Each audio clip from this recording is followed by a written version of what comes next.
दीवार पर इस प्रकार टिकी हुई है कि सीढ़ी का ऊपरी सिरा दीवार के शीर्ष को स्पर्श करता है।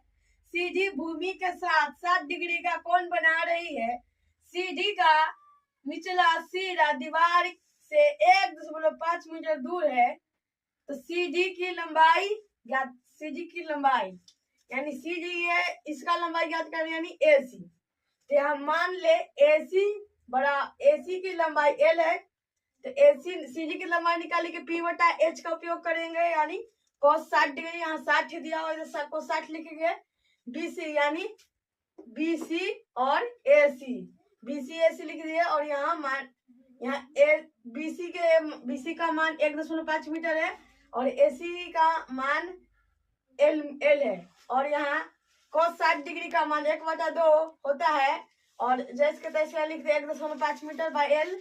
और इसको बाद तिरछी गुना करेंगे तो L बराबर 1.5 मीटर इंटू 2, यानी 2 से 1.5 मीटर का गुना करेंगे तो 3 आएगा। तो सीढ़ी की लंबाई 3 मीटर है। दूसरा में कह रहा है दीवार की ऊंचाई ज्ञात करें। ये दीवार है, इसका ऊंचाई ज्ञात करना है। इसका ऊंचाई के लिए AB यानी AB का मान निकालना है, यानी दीवार।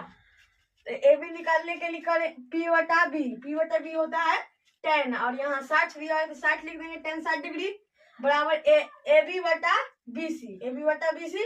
AB का मान कुछ नहीं है तो उसको जैसे के तैसे उतार दिए और BC का मान 1.5 मीटर है तो 1.5 मीटर लिख दिए। और tan 60 का मान √3 होता तो √3 लिख दिए। और फिर तिरछी गुना करने पर AB को 1 से गुना करने पर AB आया और 1.5 मीटर को गुना √3 से गुना करने पर यहाँ √3 लिख दिया। और 1.5 मीटर बराबर √3 का मान होता है 1.732।